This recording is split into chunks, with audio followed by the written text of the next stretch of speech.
Внимание! Говорит Главное управление МЧС России по Ульяновской области. Проводится техническая проверка системы централизованного оповещения населения области по гражданской обороне.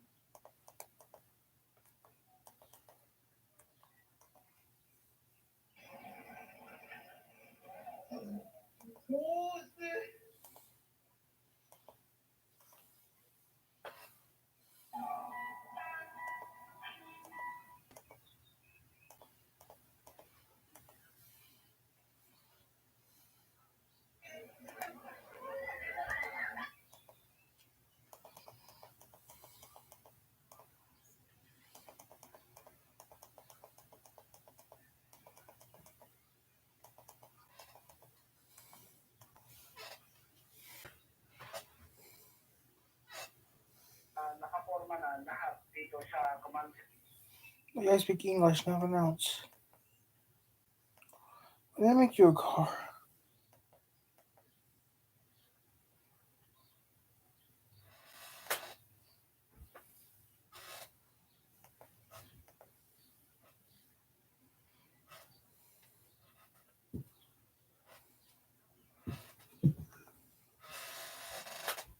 The cars, plus factory to dealer incentives on all Jettas, Golf. Hi, this is Dave Dahl reporting live from KSTP Weather Services. The National Weather Service has now extended that tornado warning. There was a tornado reported just to the south and east of Prescott, Wisconsin, moving to the east, slightly north of east. So this tornado warning is out for all of Pierce and southern St. Croix County.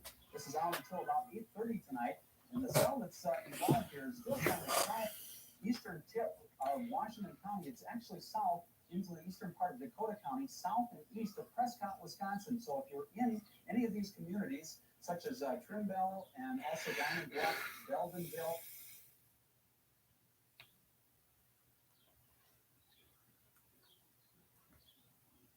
all of these communities in central Pierce County, especially as that cell continues to move into central Pierce County, but also they are including the southern part of St. Croix County.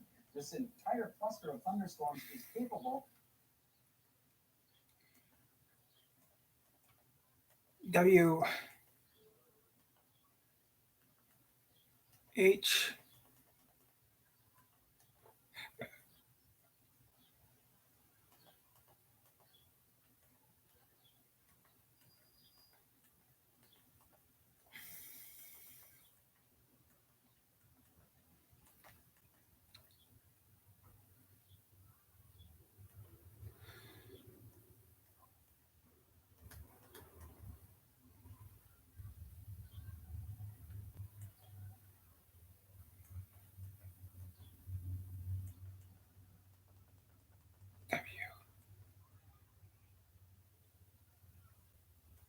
W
WHIS TV, YouTube.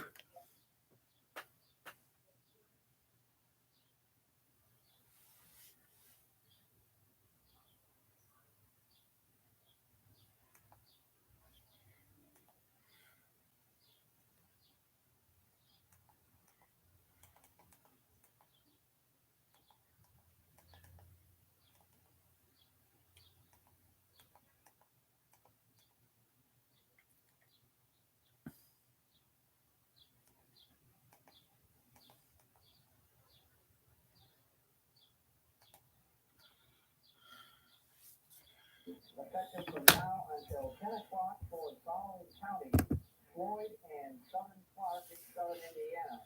Taking a look at the radar at this time, the storms are now extend from Salem to just west of Corrigan along the Ohio River. They have strong gusty winds, 40 to 50 miles per hour, but they've been producing golf ball size hail. Middletown and easternmost Crawford County reported golf ball size hail roughly around 8:45 p.m. Eastern Daylight Time. The storms continue to move east toward the Louisville area, and we will break in again if the storms are going to be threatening to our area. Now back to the NCAA championship basketball game. Report regarding a tornado warning. The National Weather Service has issued a tornado warning effective from now until 10:30 p.m. Eastern Daylight Time for Bullitt and Jefferson County in north central Kentucky, including all of Greater Louisville. At 9:50 p.m., just 10 minutes ago, National Weather Service radar reported a possible tornado over western Jefferson County. No exact location was given, only that it's in western Jefferson County. With the vivid lightning going around right now, just a quick check of the radar shows that the line is the severest part of the line is just now moving across the river from the west. We've had reports of large hail in Pleasant Park in southern Jefferson County. The severe weather will continue to move east across the county and Greater Louisville in the next half hour. If threatening weather conditions do exist, you'll have very little time to seek shelter. So for those of you that think you're in the path of the storm, seek shelter immediately, take cover. The severe weather should be out of here though by 10:30. If there are any other warnings or updates on locations for tornadoes in parts of Greater Louisville, we will again interrupt NCAA basketball. This has been a special report from WHAS TV News. 15 minutes to a half hour in Jefferson County.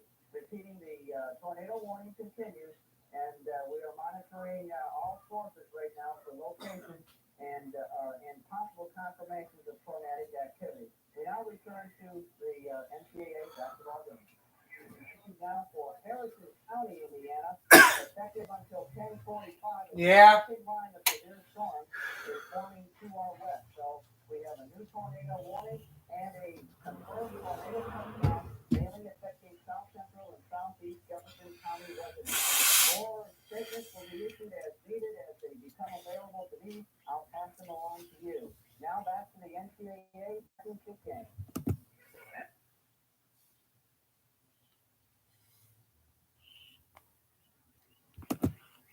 On News 19, next on WHAS TV. Good evening, I'm Melissa Forsythe. And I'm Joey Little. A night of dangerous weather in Kentucky, and at least one tornado was reported tonight on the ground in southern Jefferson County, but so far, no reports of any damage. The wild weather struck into our area last Kentuckiana. bringing dangerous lightning, heavy rain, Very and hail. Kentuckiana. It's funny. Islands also played havoc throughout the area. Our Doug Prophet is live tonight right now in Bullitt County, where one tornado was fighting on the ground. Doug? Gary, that's right. Brooks, Kentucky. We are on the overpass over I-65, just 1 mile south of the Jean Center Freeway. Now, we need to clarify the reports that we have been hearing throughout the night about a tornado touchdown in this area. With me is Captain Rodney Brewer of the Zonton Fire Department. This fire department covers 150 square miles in Bullitt County. You've made a complete search of this area. You're telling me you have no confirmed reports of a touchdown? Well, dispatch had a confirmed touchdown, but we haven't been able to find anything in our area.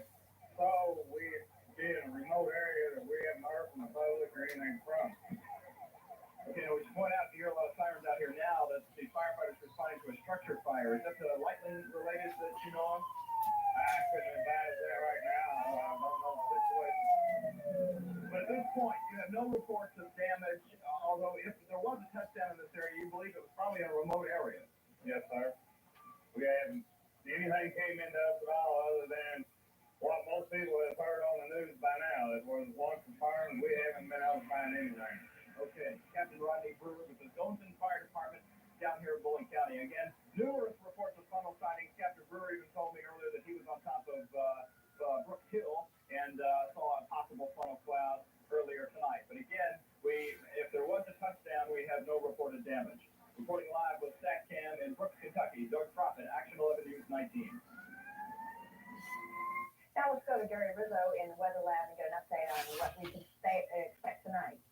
Melissa, we have a lot of heavy rain falling right now, but the good news is that, at least as far as I'm concerned, the threat of severe weather is over. There's only minutes remaining in the last severe thunderstorm warning for Henry, Nelson, Spencer, and Shelby County, but for the most part, I think that threat is just about nil. But there could be some flash flooding now in much of the Ohio Valley region, including southern Indiana. To take a quick look at action track color radar from the National Weather Service, and it shows a pretty good band of heavy rain now from about Henry County back into the metro area, still back to Harrison County, and then dropping down just east of Litchfield and west of Elizabethtown at this time. There is some heavy rain between us and Evansville, about 60 miles out, so we could see heavy rain for another 1 to 2 hours.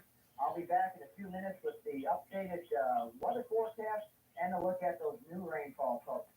As 2.5 inches of rain has been falling over much of southwest Indiana, and it appears that 2.5 or even 3 inches of rain will be falling before this system moves out of here in the greater Louisville area. Flooding continues to be a problem for people in Spencer County. If things do look suspicious, seek shelter immediately from the storm. This has been an Action 11 News Special Weather Report, and now back to regular programming.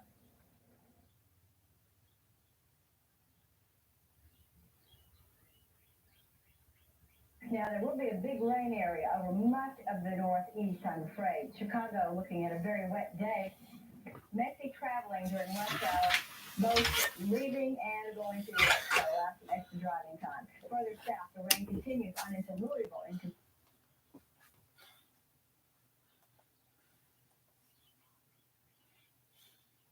that's 42. Action 11 News, next on WHAS TV.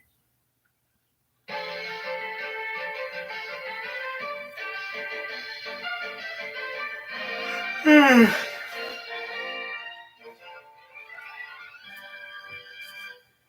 morning, everyone. I'm Mark Pfeiffer at 6:30 on this Monday, November 27th. 53 warm degrees under cloudy skies. In the news this morning, a pet dog saved an Oklahoma family from their burning home early today. State investigators say as many as 48,000 people were buried in used graves in 2 Louisville cemeteries. Intertrack wagering draws 2,000 to Churchill Downs, and U of L trounces Villanova for 3rd place in the Maui Classic.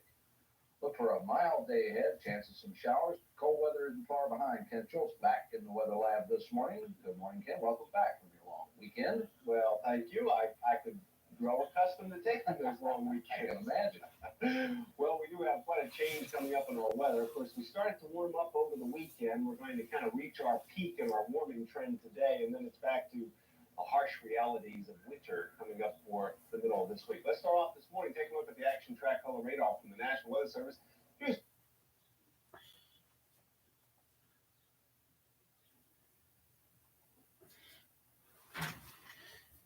Campbellsville, and that's where some of the problems are, but we still have the leading edge of some very heavy rain.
Well, welcome back to News Channel 3 Live at 5. I'm Andy Dominiani. I'm Kate Tillotson. This month, we're celebrating a special birthday here at News Channel 3. Our station went on the air as WKZO-TV in the summer of 1950, 65 years ago. All this month, we're taking a look back at some of the memorable moments with the help of Chief Meteorologist Keith Thompson, one of our longest-serving on-air personalities in the station's history.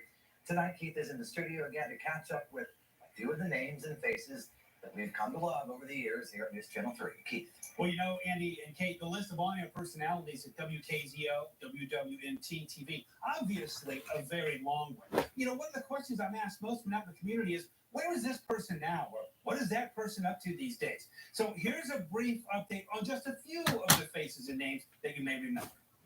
This is the house where we lived when I was born. For many years in the 1980s and 1990s, the news on News Channel 3 was brought to you by Barry Shanley. You have Northern Michigan jersey on already. Today, Barry is back in his hometown of South Haven, sharing his love of golf by coaching and teaching clinics. Always felt that 1,000 guys could be, a network correspondents, but how many guys get to anchor in their own area and where the stories really mean something to them also. It all starts with defense and rebounding and some scoring as well. For many of the years that Barry was news anchor, sitting to his right as sports director was John Koch, who was at News Channel 3 from 1990 through 2004. Great memories. Derek Jeter, interviewed him the day he was drafted. Went down to spring training with Derek Jeter, sat next to Joe Torre in the dugout during an exhibition game talking about him. The Fab Five, followed Chris Webber, was there for the timeout. NCAA tournament when Western won against Clemson in Chicago. Just amazing, great memories working with super people. Like Barry, John's still right here in our community. He's had his own insurance agency in Portage for the last 10 years. Thanks for joining us tonight. I'm Judy Marquis. Developing tonight. You can't talk about the history of News Channel 3 without mentioning Judy Marquis. Thanks for joining us tonight for our very special program. Who was a staple on the anchor desk for 22 years, from 1989 Michigan State Police made the arrest to 2011. Hello, West Michigan. I'm Judy Marquis. I anchored at News Channel 3 from 1989 until 2011. And as you can see, I spent a lot of time in paradise now, although it's raining today. When we're not here, we're traveling the world weeks at a time, something that was difficult to do in my 30 years of TV news. I still spend time volunteering for charities that are close to my heart. I miss my friends and coworkers and the viewers from WWNT because they were faithful for all these years. Happy 65th anniversary, WWNT. Obviously, I've only scratched the surface here. It's only 3. Yeah. And so I still have some more in the bank. So I'm going to be back Wednesday with another look at some other folks. And also, join me live tonight for a chat from 7 to 7:30. I'll be taking your questions. Maybe somebody you remember from WKZO and WWT. I'll do my best to answer the question at 7 to 7:30. You can access the chat room from our homepage, WWT. They all look great. They're all doing great. Oh, they all are doing great. I know. It's like, wait, you were just here last year, weren't you? Well, it seems like yesterday for you, right? That you lived with them.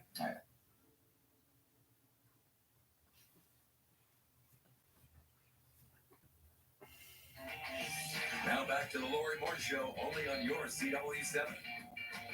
It's been a rather celebratory mood around the building lately, celebrating 65 years of News Channel 3. Ready to tell us all about it. A gentleman who has been with them for a good portion of that, 26 years to be exact, Chief Meteorologist Keith Thompson. I can't believe it. I know, you've been there 40% of the history. I know. Not to alarm you. Not to alarm me. When somebody actually did the math and told me, I was quite alarmed, and I was like, no, your math is wrong. And then I actually did it in my head. It's like, wow, you're It's right. true. It is true. It's true. Well, we started with WKZO Radio. Right. Yes, exactly. And, that's where it all started. And the television station sprung out of that very strong foundation. Obviously, without the success of WKZO Radio, who knows if there would have even been a WKZO. And then there was a newfangled thing that came along, courtesy of John Fetzer. That's true. It's crazy. He had obviously such a vision. And he was right. I mean, look, I think right now we're so accustomed to the television that we think, oh, come on, it would have been a no-brainer back in 1950 to sign on a television station. But at that time, radio ruled the roost. And there was no precedent or history of this visual box and how people would respond to it. So in that regard, truly a pioneer to sort of put his neck out there on the line. You've been putting together some special features for News Channel 3, and we are thrilled to share those with our viewers today. Let's take a look at John Fetzer's legacy. June 1st, 1950, and WKZO-TV begins broadcasting a television signal to West Michigan, an early affiliate of the CBS television network. The station was brought to life by broadcasting pioneer John Fetzer, who 20 years earlier had started WKZO-AM in Kalamazoo. Through the 50s, 60s, and 70s, Channel 3 brought the news of the day to television viewers in West Michigan. It's just not necessary for some generations to run the public schools here in Kalamazoo, the state of Michigan. So I make you the pledge of either party and say to you, we're going to turn your schools back to you. Like this 1968 campaign stop in Kalamazoo by presidential candidate George Wallace. We're all behind our baseball team. Go get 'em, Tigers. In the 60s, 70s, and 80s, the station had a close relationship with the Detroit Tigers because John Fetzer owned them from 1961 through 1983. And that's the magical 1968 World Series championship year when starting pitcher Denny McClain won an amazing 30 games. Fast forward to the middle 1980s, John Fetzer sells WKZO-TV, and it becomes WWMT, the letters standing for We're West Michigan Television, and viewers learn to say, "Hello, West Michigan." Jimmy Markey and Keith Thompson are getting ready for you. A new weekday morning newscast begins in 1989. Judy Markey anchors the news, and yours truly brings you the weather. In the middle 1990s, a new owner steps forward, Granite Broadcasting, and we introduce a new free logo and build a new state-of-the-art news site. All right. FCC has a regulation about why we have to change the name.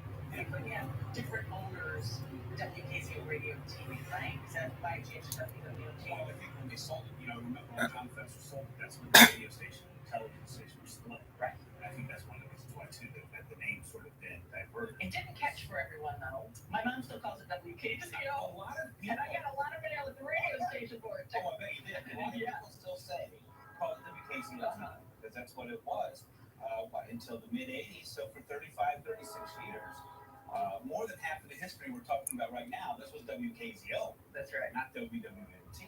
And so people still call it that. I liked your hair. Oh, thanks. As you know, kind of nice rug. Yeah. It's like, what was I thinking? How did somebody grab me by the neck and say, no, you're not going to do Pull it this? up a little bit. Of course, we know. Maybe another 10 years, I'll look at this and I'll be like, why do you let me dress like that? When I was growing up, Keith, we had two stations, one of which, of course, was Channel 3. Yes. And the big excitement in our lives was when we got to come on Channel 3 Clubhouse. And when we come back, we're going to be taking a look at some of the programming from over the years. Some real legendary stuff. It's what people remember. So. It is for sure. But first, our trivia question. In the summer of 1921, the Kalamazoo Musical Society sponsored the founding of the Kalamazoo Symphony Orchestra. Lending his expertise in musical skills, C.Z. Bronson, who we've been hearing about all week, was the first conductor. How much was he paid?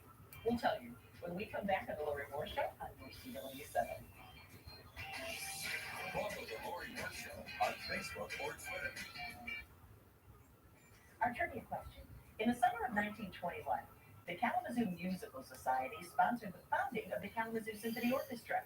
Lending his expertise in musical skills, C.Z. Bronson was the first conductor. How much was he paid? Nothing. He volunteered his time to the cause, and he is credited with getting things rolling with the Kalamazoo Symphony Orchestra and the Kalamazoo Concert Band and Westerns Orchestra. He was a busy dude. Well, we have a special show for you today, the history of News Channel 3 with Chief Meteorologist Keith Thompson, who has been putting together these great features and sharing them on the news at night. We're happy to share them today. We were talking before the break about some of the special programs that were on Channel 3 over the years. That's when local programming, there was more of it than there is today. There was more of it. I don't even know if there was this term at the time, syndicated television programming, Right. that would be offered to television stations, and they would have to pay for it. But with national advertising, I mean, the landscape changed obviously. And if you want to know why you don't see Romper Room anymore, or you don't see these shows that you watched as a kid growing up, instead you're seeing these talk shows, it's because the landscape has changed and it's become more financially, I guess, attractive to do those other shows. Yeah. But it sure was a time then when, I wanted to focus. There's so many programs in 50 years or 65 years of programming. There's so many shows, programs that you can talk about, but I don't have that much time to do. And so really ended up focusing on a couple of the shows, primarily anyway, that I think people still talk about. Oh, they do. I can't tell you how many people, when they come in the building to be on with me, say, the last time I was in this building was when I was on Channel 3 Clubhouse. It was the same for me, too. Yeah. There it is. Yeah. You come with your brownie troop, you come with your class. It was just a blast. Let's take a look at